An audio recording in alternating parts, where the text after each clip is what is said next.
Hello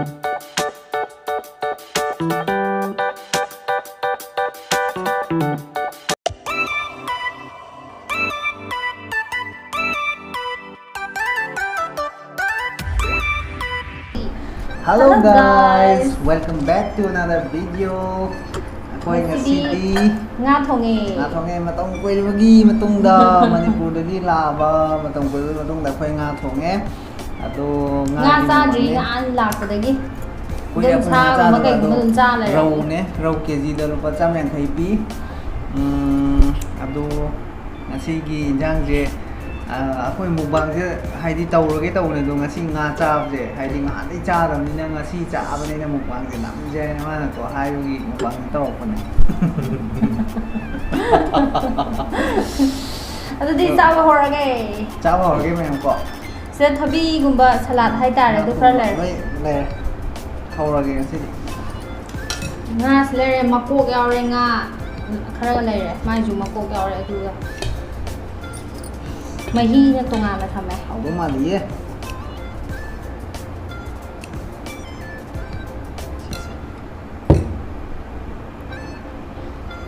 ai di alu cha cha dia de dui ni alu ha pe ni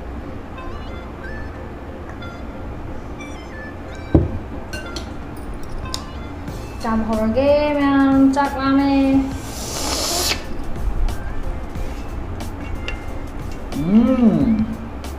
hora ôi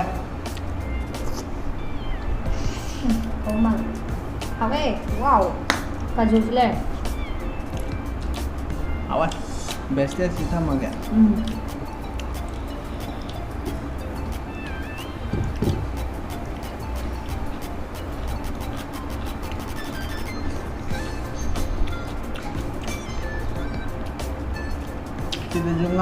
sida nga ju loi hong học ấy nga ju hong ne yen ju hong loi hong Manipur ga haina ro mayang to ne khoi si cheu de gi ye pa ne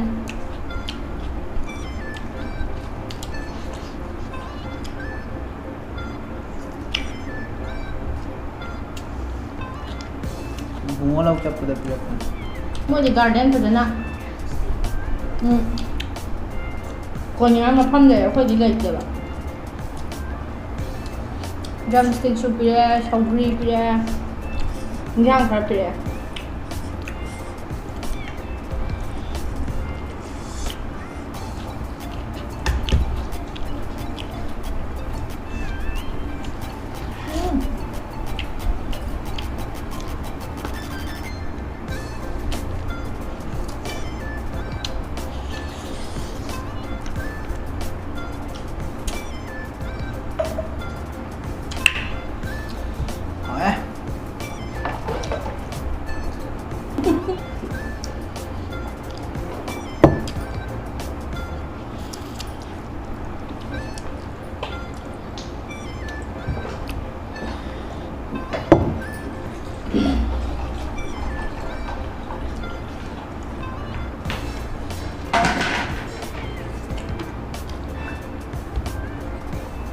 bao vậy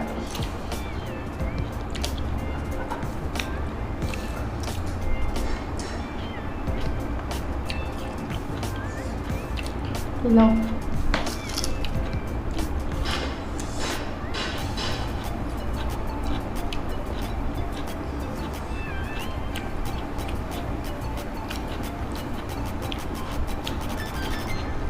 ngon mà chung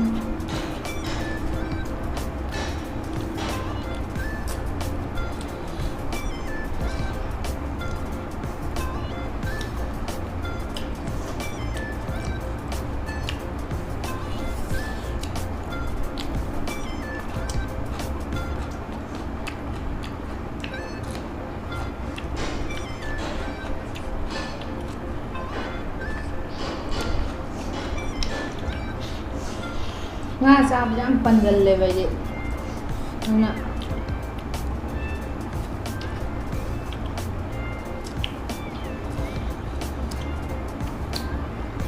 kaya sabi di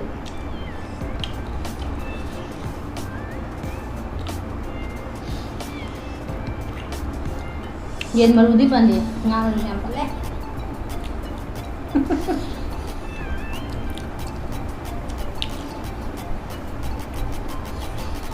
ꯃꯣꯔꯣꯛ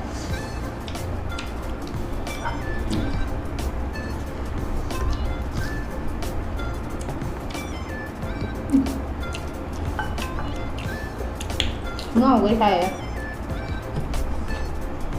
phải ăn nè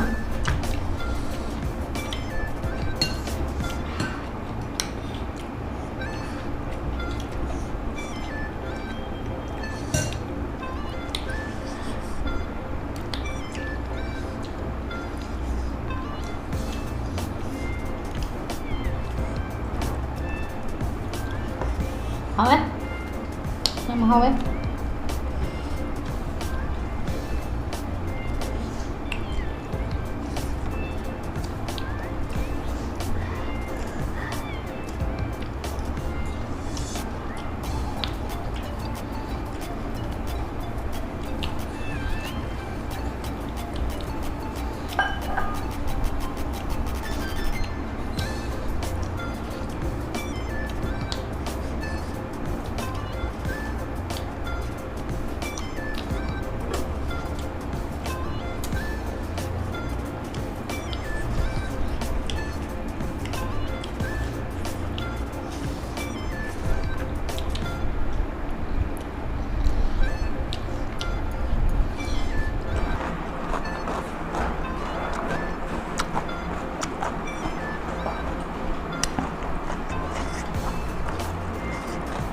thì mà cha rồi mai sụp bay bay thật là thùng khăn năm mà nó cái khó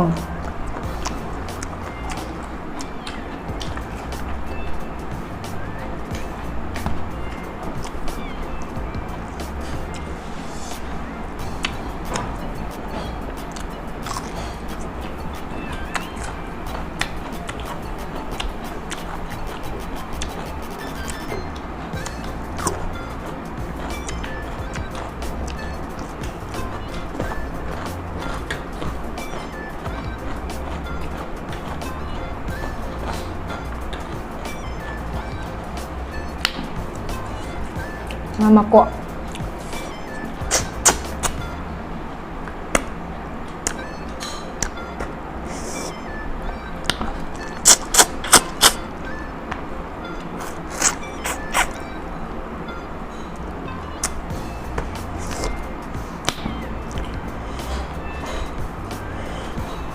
mà mình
hayang-day mamo Lucknow chalane duna video khara latlane thagat pa ay marang sa mo sama kaya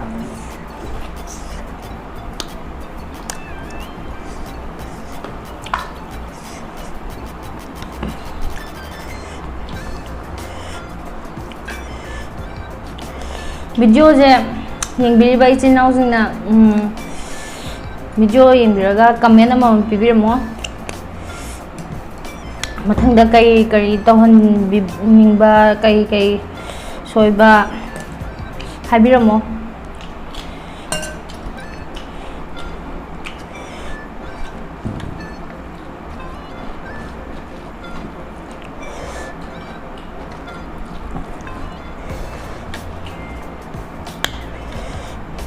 ꯆꯥꯎꯃꯟꯗꯅ ꯉꯥꯁꯦ ꯆꯥ ꯉꯝꯗ꯭ꯔꯦꯗ.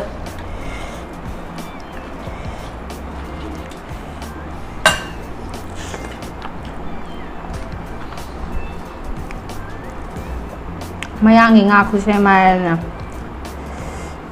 ꯆꯥꯎ ꯆꯥꯎ ꯀꯞꯁꯟꯕꯅꯦ.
Chắc không ăn cho phải. Ra vô.